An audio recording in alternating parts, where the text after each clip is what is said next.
देखो भाभी, बेटी को दो तो नियम का ही दो, घर लुटाने के लिए नहीं है। दूसरी बात, इस तरह तो आप उसके ससुराल वालों के लालच को बढ़ावा दे रही हो। जब बिन मांगे ही सब कुछ मिलते जा रहा है तो आपके बेटी दामाद मेहनत ही क्यों करेंगे।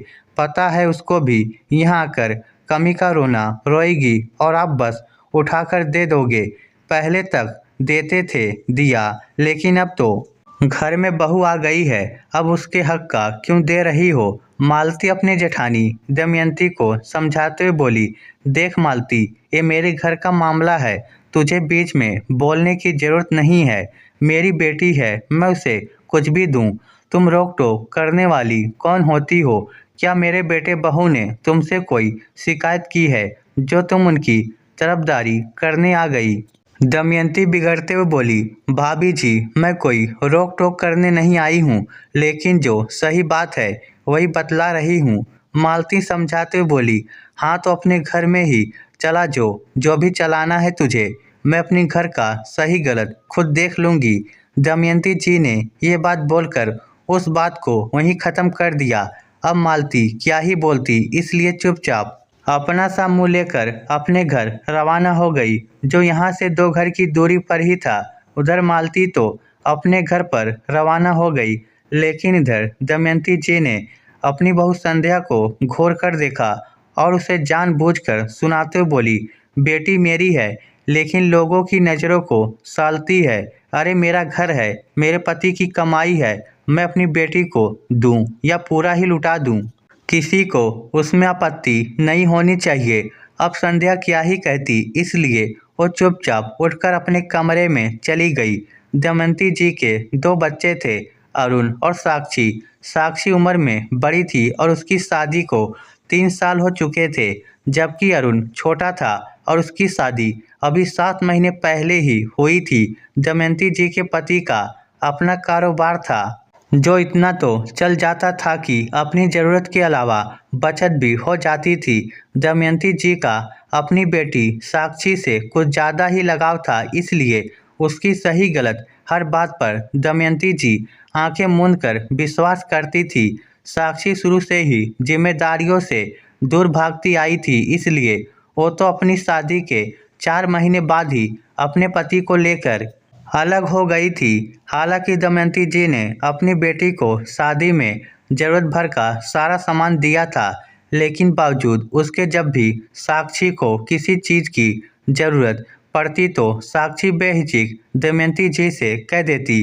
और फिर दमयंती जी भी साक्षी के लिए वह चीज़ मंगवा कर भेज देती। शुरू में तो साक्षी के पति ने उसे 1-2 बार रोका भी था, लेकिन जब उसने देखा कि न साक्षी को उससे कोई परेशानी है, ना ही उसके मायके वालों को, उल्टा उसकी जेब पर तो कोई भार भी नहीं पड़ रहा है, तो अपना फ़ायदा देखते हुए अब वो भी कुछ नहीं कहता था। उल्टा अब तो उसे जब कोई चीज़ की ज़रूरत पड़ती तो वो साक्षी से बोल देता था और साक्षी वो मायके आकर ले जाती। अभी पिछली गर्मी की छुट्टियों में साक्षी को उसके घर में एक आरओ की ज़रूरत पड़ी थी, तो बाजार से खरीदने की बजाय उसने अपने मायके दमयंती जी को आकर कह दिया, मम्मी मुझे भी आरओ दिला दो ना। आपके दामाद को तो मैंने कहा था, लेकिन उन्हें तो समझ है ही नहीं कि कौन सी कंपनी का अच्छा रहता है, इसलिए उन्होंने कहा कि मम्मी जी को कह देना, वो दिलवा देंगी। आप चाहे तो हम आपको पेमेंट कर देंगे। अरे तुझसे पैसे मांगूंगी क्या मैं, रहने दे, मैं ही तुझे दिलवा देती हूँ, कहकर दमयंती जी ने उसी दिन आरओ खरीदा और साक्षी के घर पर इंस्टॉल करवा दिया।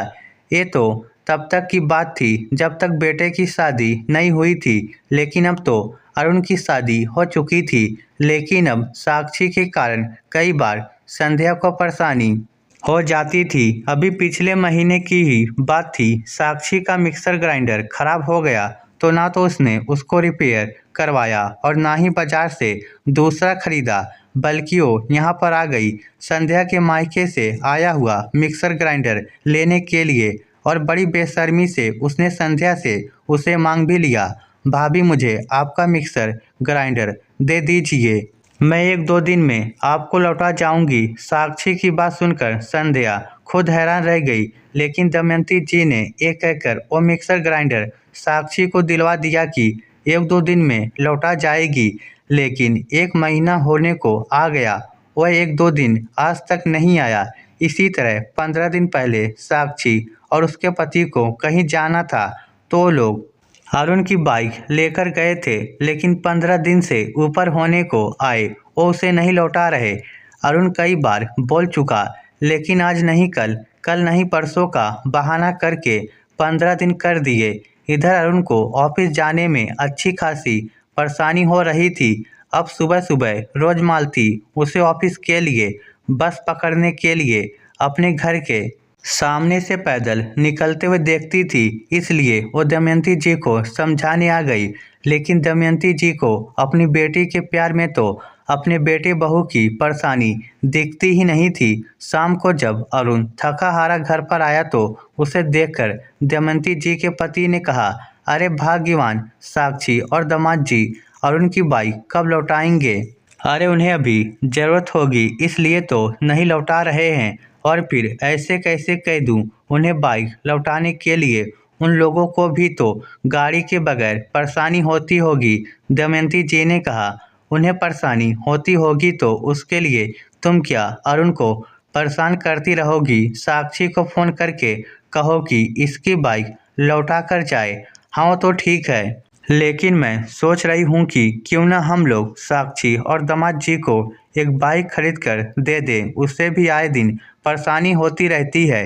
कह रही थी कि उनके पास भी बाइक क्यों, हम क्यों देंगे? क्यों, अरुण को भी तो हमने खरीद कर दी थी। और फिर हमने साक्षी को बाइक नहीं दी थी शादी में, तो क्यों ना हम लोग ही उन्हें खरीद कर दे दे।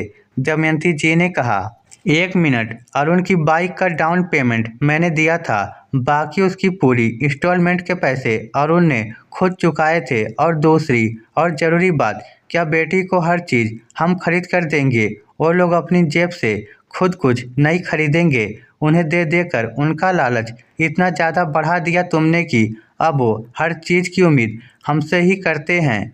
इसलिए कहते हैं कि बेटियों को तो रीत का ही देना चाहिए। आजकल तो ईएमआई पर बाइक मिलती है, बोलो उन्हें कि खुद खरीदे और अरुण की बाइक और बहू का मिक्सर ग्राइंडर वापस लाकर घर पर रखे।